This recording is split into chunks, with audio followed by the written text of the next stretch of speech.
Senhor lhe apareceu em uma visão e disse: Ananias. Ao que ele respondeu: Eis-me aqui, Senhor. Então o Senhor lhe disse: Levante-se e vá à rua que se chama Direita, e na casa de Judas procure um homem de Tarso, chamado Saulo. Ele está orando. E numa visão, viu entrar um homem, chamado Ananias, e impor-lhe as mãos para que recuperasse a vista. Ananias, porém, respondeu: Senhor, de muitos tenho ouvido a respeito desse homem, quanto mal tem feito aos teus santos em Jerusalém. E aqui em Damasco ele tem autorização dos principais sacerdotes para prender todos os que invocam o teu nome. Mas o Senhor disse a Ananias: Vá, porque este é para mim um instrumento escolhido para levar o meu nome diante dos gentios e reis, bem como diante dos filhos de Israel. Pois eu mesmo vou mostrar a ele quanto deve sofrer. Então Ananias foi, entrando na casa, e pôs as mãos sobre Saulo, dizendo: Saulo, irmão, o Senhor Jesus, que apareceu a você no caminho para cá, me enviou para que você volte a ver e fique cheio do Espírito Santo. Imediatamente caíram dos olhos de Saulo umas coisas parecidas com escamas, e ele voltou a ver. A seguir levantou-se e foi batizado. Depois de comer, sentiu-se fortalecido. Aleluia. Então, irmãos, hoje eu decidi para mim falar um pouquinho sobre o quê? Sobre o despertar de um discípulo, né? Sobre a gente entender um pouco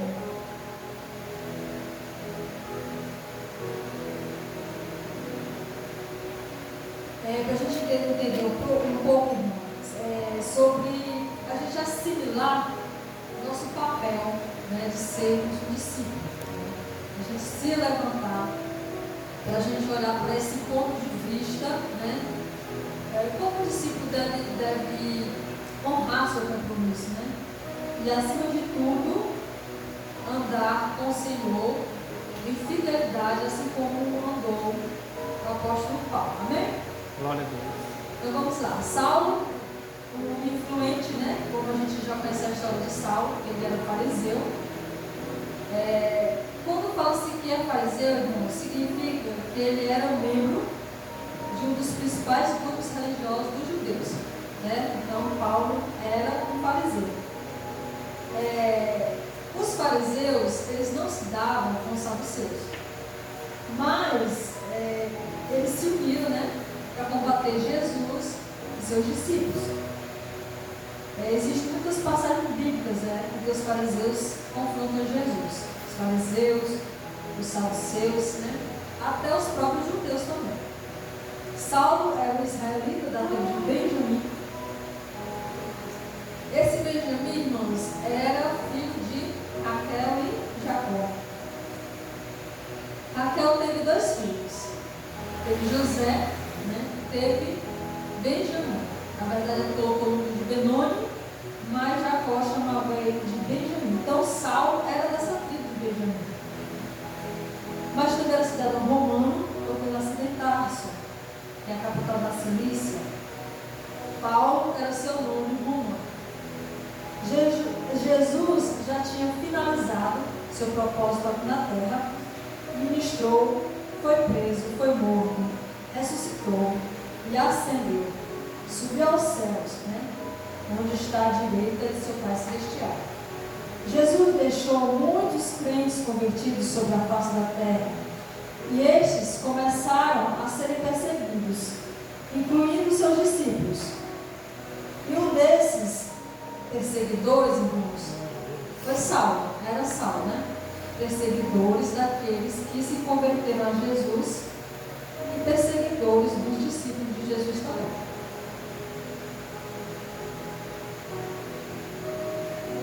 E é isso que Deus quer, que todo aquele que o encontra seja transformado verdadeiramente. Ali mesmo em Damasco, como a gente leu, Paulo foi batizado, né? Quando ele se encontrou ali com Ananias, ele foi batizado. O velho Saulo ficou ali, e ali nasceu um instrumento, um propagador da fé cristã entre os gentios. Este é o desejo de Jesus, tomar pessoas capazes e torná-las capazes, né? Prováveis, pessoas que realmente querem assumir um compromisso com Ele, de ser seu discípulo, né? De ser seu imitador. A pergunta é, irmão, quem que se habilita para ser esse discípulo esperado? Quem se dispõe para renunciar a muitas coisas e ter uma vida inteira dedicada ao Evangelho de Cristo? Porque foi isso que Saulo fez, né? Saulo, depois de convertido, porque Saulo era da religião judaica, né? Muito religioso, mas quando ele encontrou Jesus, ele teve esse encontro, aí sim, aí mudou a vida de Paulo, né? A pergunta não é quem está preparado, pois Saulo também não estava. Jesus tratou ele, né? A partir daí, ele se habilitou e se dispôs. Todo seguidor de Jesus deve saber o quanto deve sofrer pelo seu nome. Isso aqui, irmãos, é fato, né? Nós, como os crentes do Senhor Jesus Cristo, nós devemos saber disso. E nós devemos sofrer por esse nome, né? Insultos, em alguns casos, não aqui por dentro, né, que é um lugar pequeno, mas lugares maiores, né, que crentes são perseguidos, são presos e até mortos ainda nos dias de hoje, né? Paulo, escrevendo aos judeus da época, diz assim, se são insultados por causa do nome de Jesus Cristo, vocês são bem-aventurados, porque o Espírito da glória, que é o Espírito de Deus, repousa sobre vocês. O que significa, irmãos? Se somos perseguidos por causa desse nome, é porque o Espírito de Deus repousa sobre nós. Então a palavra de Deus diz que nós devemos ficar o quê, irmãos? Felizes, né? Somos felizes por ser perseguidos, por ser insultados por causa do nome de Jesus. Significa que estamos no caminho certo, né? Isto é motivo para nos alegrarmos. Significa que estamos, irmãos, cumprindo aquilo que Jesus quer que a gente cumpra, né? Estevão foi um pregador do reino de Deus, e a Bíblia diz que era um homem de fé e cheio do Espírito Santo. Está escrito lá em Atos dos Apóstolos, capítulo 6, versículo 5. Fazia grandes sinais e prodígios. Este homem, que defendia o nome de Cristo, foi levado ao sinédrio, acusado por falsas testemunhas. Ou seja, irmãos, testemunhas que foram subordinadas, né, por judeus, para testemunhar contra Estevão. E Estevão foi morto, né, irmãos? Foi apedrejado. Então, Estevão foi acusado de quê? De blasfêmia contra Moisés, contra as leis, né? Contra Deus. Estevão teve seu momento de defesa. Naquele tempo, irmãos, quando a gente lê a palavra de Deus, a gente entende que naquele tempo não tinha quem advogasse por uma pessoa, né? Eles iam no sinédrio e ali mesmo eles faziam suas próprias defesas, né? Eles se defendiam. Então Estevão teve esse momento de se defender, mas acabou sendo apedrejado, né? Foi levado para fora da cidade e foi apedrejado ali. Enquanto Estevão orava, irmãos, ele era apedrejado, né? Estevão foi o primeiro mártir cristão. O que significa o mártir? Significa pessoa cujo testemunho lhe custa a própria vida, né? E Saulo presenciou tudo aquilo, irmãos, que aconteceu com Estevão. Ele estava presente, consentiu na morte de Estevão. Mas agora Saulo é um novo instrumento nas mãos de Deus. Então Saulo está em Damasco com o discípulo Ananias, de lá vai para a Arábia e depois volta para Damasco. E um pouco mais abaixo do texto que a gente leu, diz assim, e logo nas sinagogas proclamava Jesus, afirmando que ele é o Filho de Deus. Ou seja, Paulo afirmava o que, irmãos? O que os judeus aceitavam, né? Porque Jesus foi crucificado justamente por isso, por afirmar que ele era um Deus, né? E filho do Deus Pai, né? O próprio Filho de Deus. Então, Paulo, nas suas pregações, Paulo afirmava justamente isso, que Jesus é o Filho de Deus. Tem uma passagem na Bíblia, João 10, versículo 22 ao 42, em que alguns judeus quiseram apedrejar Jesus, prendê-lo, porque ele afirmava ser o Filho de Deus. E Paulo, em suas pregações, afirmava isso, né? Como acabei de falar. Ainda hoje, alguns judeus israelitas não conhecem Jesus como Filho de Deus, Messias enviado. Ou seja, alguns judeus, não todos, né, mas eu acredito que a maioria, não acreditam que Jesus é o Filho de Deus, né, que foi o Messias enviado. Eles ainda esperam esse Messias. Porém, Jesus fala algo importante para esses judeus que o questionavam. Jesus fala assim, mas vocês não creem porque não são das minhas ovelhas.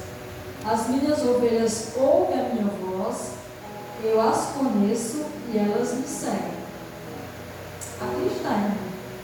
Jesus falou, né, uma coisa verdadeira. O povo daquele tempo não ouvia Jesus porque não era das ovelhas. Porque Jesus falou, as minhas ovelhas ouvem a minha voz, eu as conheço e elas me seguem.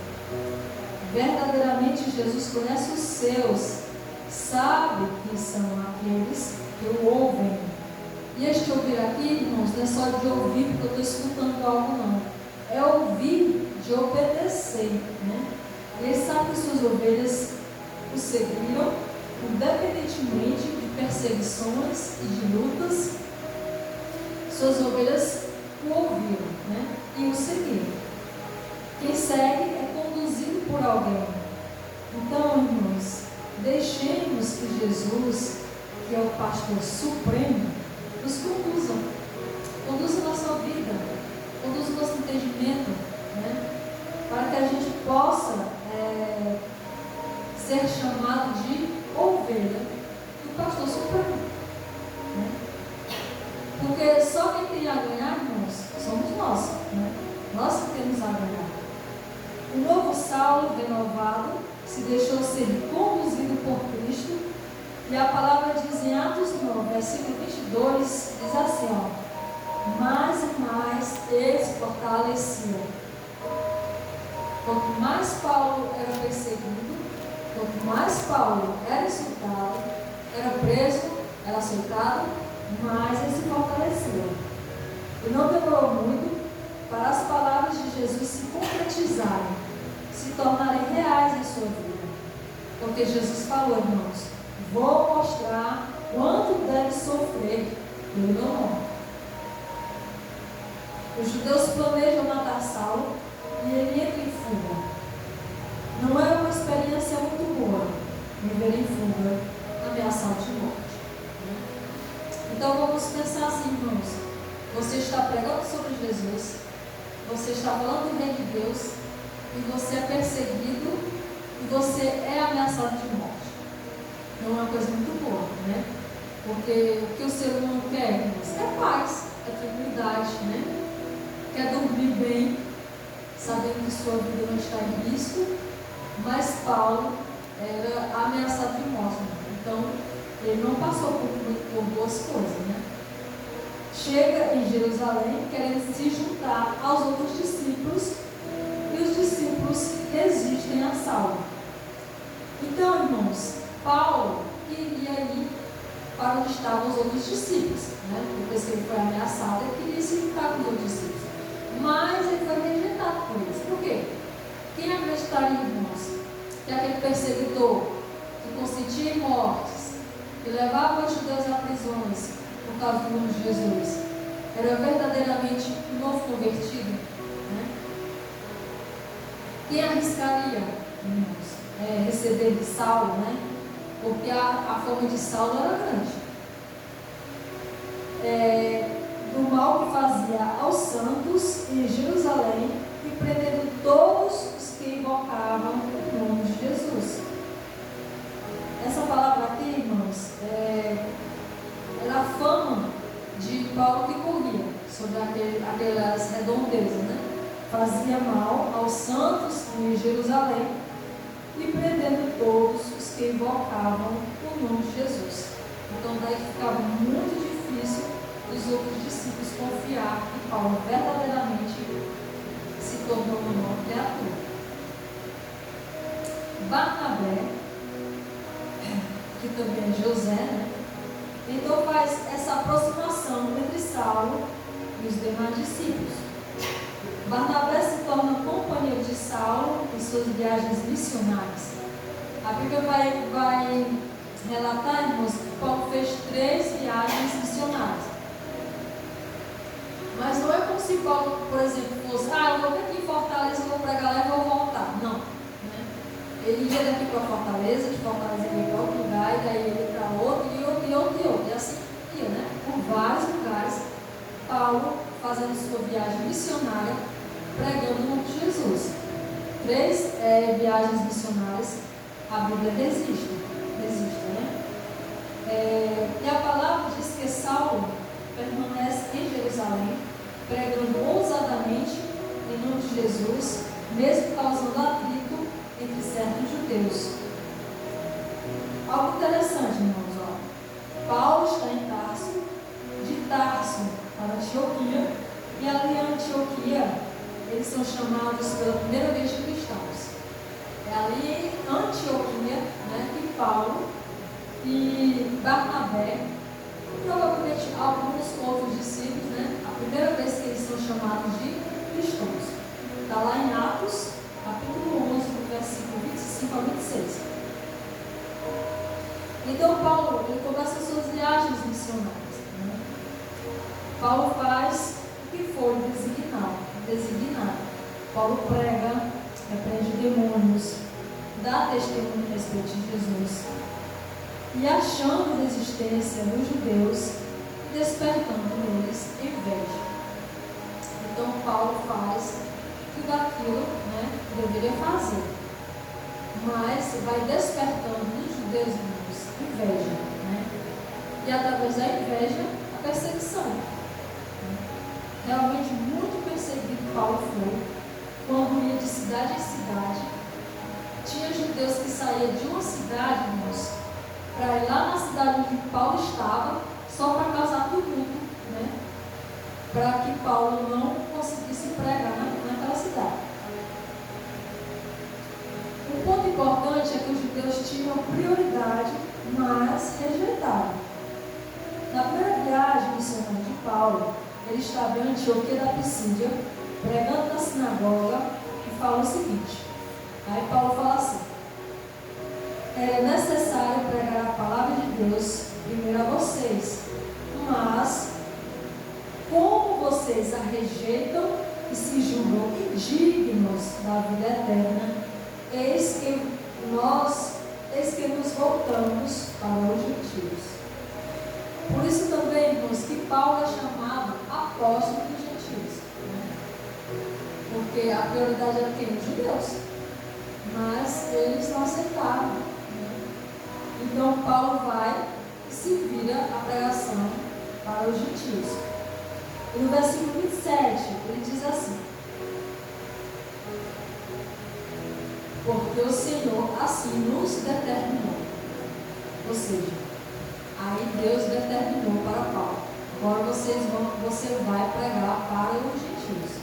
Quem são os gentios, irmãos? Todo aquele que não é judeu, todo aquele que não é israelita. Encontrando em Antioquia da Pisídia quem o perseguisse. Mas nada parava Paulo. Em suas viagens, ele pregava nas sinagogas locais, e tanto os gregos como os judeus se convertiam a Cristo. Uma coisa importante que a Bíblia fala sobre Paulo, repetidas vezes, que ele pregava ousadamente. Paulo, ele foi um homem destemido. Ele era ousado em suas pregações. ele não se calava, né? Mesmo sendo perseguido, muitos conspiraram sobre sua vida, mas mesmo assim Paulo avançava, sua confiança em Deus.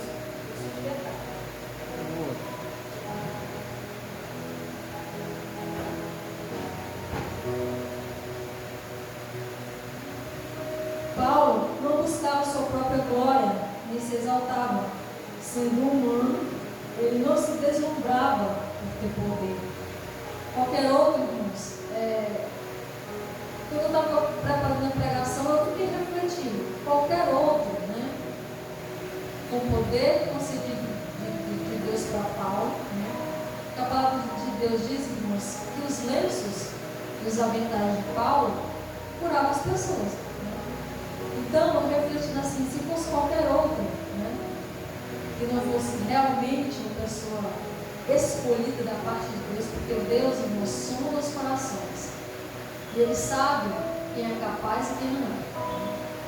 Mas Paulo, ele não se deslumbrava com isso. Né? Pelo contrário, ele dava toda a honra e toda a glória a Jesus.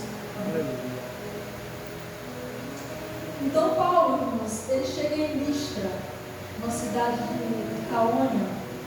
Paulo curou um paralítico. Por este milagre foi confundido com o Deus pagão. Então quando ele chega naquela cidade, que ele cura este paralítico, né, as pessoas de lá acham que ele é um Deus. Então faz de Paulo um Deus. E em Listra foi apedrejado e dado como morto. Após isso, Paulo segue firme, anunciando o Evangelho e fazendo discípulos em cidades próximas. Então, Paulo, irmãos, ele é um discípulo, ele é um apóstolo, mas ele segue fazendo o que, irmãos? Discípulos. E é isso também que Deus quer que nós façamos. Discípulos. Né? Que a gente tenha esse entendimento que a gente tem que anunciar a palavra de Deus, que a gente tem que ensinar aos outros sobre Deus, né? Para que surjam mais discípulos. E Paulo fazia isso. Paulo fazia discípulos. Né? Paulo não estava na comodidade, mas ele se levantou com um propósito, né? E Paulo fez o seu trabalho bem feito. O cuidado que Paulo tinha, ele refazia suas rotas, fortalecendo não somente aqueles que já eram cristãos, como também os novos convertidos. Ou seja, a primeira viagem missionária de Paulo, ele fazia várias cidades. Paulo viajava de navio, né, ia para um lugar, voltava. Então, ele usava esses meios de transporte. E na sua segunda viagem missionária, o que Paulo fazia? Ele refazia algumas rotas, né, visitando esses irmãos, estes discípulos que ele havia feito em cada cidade. Era, irmãos, um trabalho minucioso que Paulo fazia, regando ali, né, o que ele havia plantado, incentivando a permanecerem firmes na fé.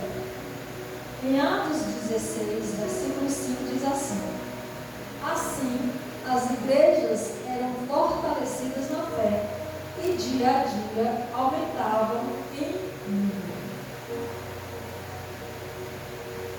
Um trabalho muito trabalho assim muito bonito que Paulo fazia, né? Ele realmente se interessava nisso, para fazer, primeiramente para pregar o Evangelho, né? Depois, através de sua pregação, fazer esses novos discípulos e está lhe dando auxílio a eles todas as vezes que ele viajava para essas determinadas cidades. Passando por várias cidades, e em Filipos, que é uma cidade da Macedônia, que Paulo e Silas, irmãos, são levados aos magistrados, são açoitados com varas e são presos. Não sei se os irmãos lembram daquele louvor, né, que a gente sempre louva, né? Paulo, nós estamos presos por causa de de uma libertação, que houve um terremoto, cadeias se abriram, né? Os outros, quando eles estavam na prisão, Paulo fala para Silas: vamos louvar, vamos orar, né? E os outros presos ouvindo os louvores de Paulo e Silas, e as cadeias se abriram ali. Mas não somente, irmãos, as cadeias físicas se abriram, né? Mas abriram-se também os olhos espirituais daquele carcereiro que estava guardando Paulo, Silas e os demais presos, né? Diante de tal fenômeno, o carcereiro se converte, ele e sua família, né? Uma coisa que acontecia muito, eles, né, Paulo e Silas, estavam em determinada cidade pregando o Evangelho de Cristo, e judeus vinham de outra cidade para instigar o povo contra Paulo e Silas. Sofreu perseguições, uma retaliação,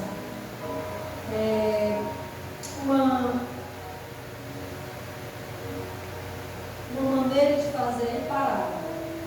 Ou seja, foi o que eu disse antes, né? Eles estavam em determinada cidade, vinham judeus de outras cidades para lhe retalharem, para fazer com que eles parassem ali de pregar sobre o nome de Jesus, né? Sobre o reino de Deus.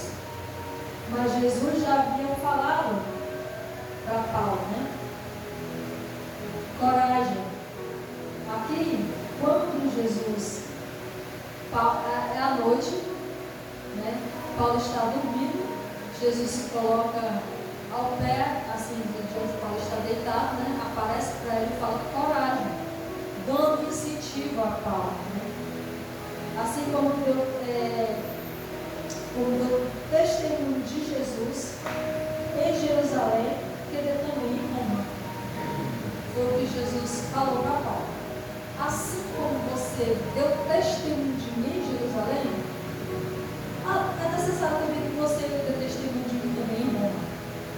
E Paulo também cumpriu, né? E coragem era o que ele tinha. Ele esteve em Atenas, capital da Ática e dos estados gregos.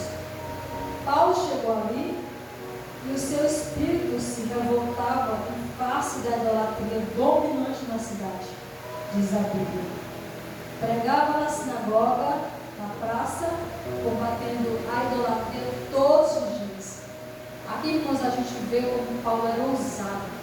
Então ele foi num centro de idolatria, né?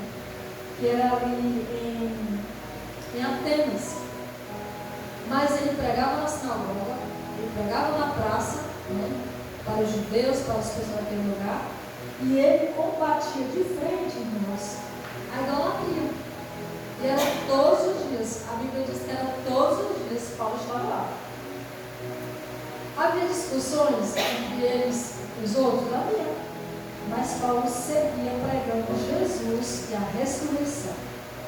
Esteve em Corinto, na Grécia, templo de Afrodite, considerado uma deusa do amor para eles. Nesse templo, irmãos, havia 1000 mulheres, 1000 prostitutas cultuais nesse templo. Por isso que Corinto, irmãos, era sinônimo de moralidade e depravação. Paulo fundou uma igreja ali em Corinto. Paulo introduziu o Evangelho em um dos maiores centros de idolatria.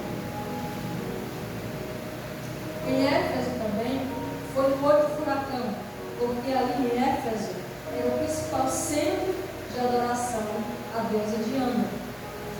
Essa deusa, irmãos, que representa para os efésios a lua, os campos, os bosques, né? Então Paulo, pregando ali, irmãos, os ourives, né, perceberam: este homem vai dar prejuízo para nós. Porque os ourives, eles preparavam ou esses negócios assim para as imagens deles, né? Tanto os ourives e os artífices, eles ficaram temerosos, porque Paulo ia dar prejuízo para eles, né? Mas Paulo foi até lá, e Paulo pregava o Evangelho. Observando Paulo nós podemos enxergar a verdadeira entrega de um discípulo. Ele não somente era um discípulo excelente, dedicado, que se doava, mas também incentivava os outros a levarem a sério o seu compromisso com Deus. E ele não negligenciava, irmãos, a obra de Deus. Ao discípulo Arquipo, ele manda dizer, Paulo falando ao Arquipo: atente para o ministério que você recebeu do Senhor, cumprindo bem a sua tarefa. Então é um conselho que Paulo deu, para o discípulo Arquipo, para ele cumprir bem sua tarefa. Paulo não só se preocupava em fazer a sua parte, mas ele incentivava também aos que ele conhecia para cumprir a sua tarefa e fazer a obra de Deus. As aflições e perseguições pelas quais Paulo passava contribuíram de algum modo para o crescimento da igreja de Cristo sobre a terra, mas ele também cria uma recompensa pessoal. Eu vou pedir para os irmãos abrirem em Hebreus, capítulo 6. Vamos ler aqui. Hebreus, capítulo 6, versículo 9.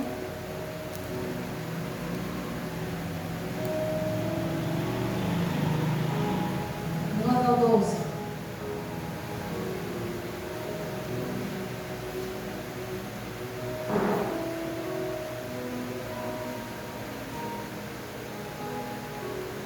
Diz assim,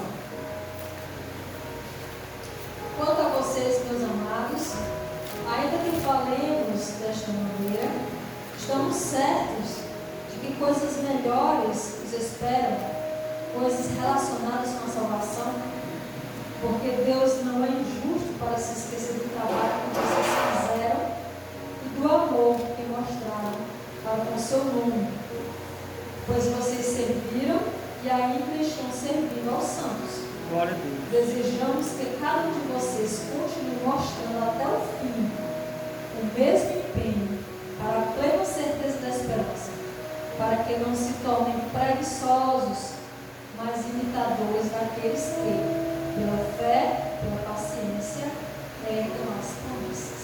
Glória a Deus. Amém, irmãos? Olha que conceito bonito.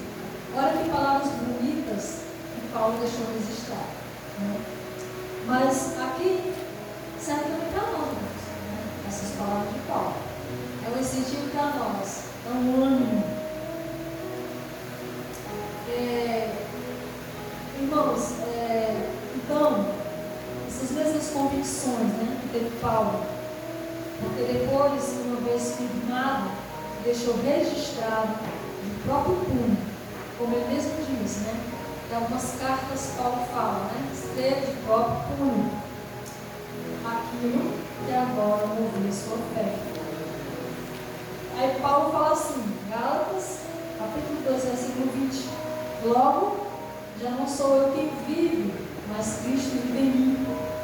E esse viver que agora tenho na carne, vivo pela fé no Filho de Deus, que me amou e se entregou por mim. E em Filipenses, capítulo 1, versículo 21, ele fala assim, porque para mim o viver é Cristo e o morrer é lucro. E Deus espera de seus adoradores, irmãos, provados para ser aprovados. Provados para sermos aprovados. Se dedicarmos nossas vidas a Cristo e se morrermos por Ele, estaremos no lucro. Então a pergunta que eu faço para os irmãos nessa noite, irmãos, estamos preparados para sermos discípulos, exemplo de Paulo? Porque Paulo se doou. Paulo fez, irmãos, até o seu último dia de vida. Ele fez por Jesus, fez por reino de Deus. Então, o que eu quero, irmãos, é que cada um de nós, crescendo na fé, a gente se prepare para a gente ser verdadeiramente um discípulo. Não só um discípulo da boca para fora, porque a palavra de Deus diz que a fé sem obras é morta. E Paulo entendeu isso. teve atitude, ele se levantou, ele honrou com o seu compromisso. Então, Paulo teve obras, né? E ele fez um trabalho muito bonito. E que cada um de nós, a gente possa nos entender que um discípulo é ser imitador de Jesus, né? E seguir aquilo que Deus tem para nós, que Ele deseja que nós, como discípulos, a gente faça. Não somente a gente venha a crer, não somente a gente venha ouvir a palavra de Deus, né? Mas que a gente venha se levantar como um discípulo, assim como fez Paulo. Amém? Eu agradeço a oportunidade em nome de Jesus. Glória a Deus.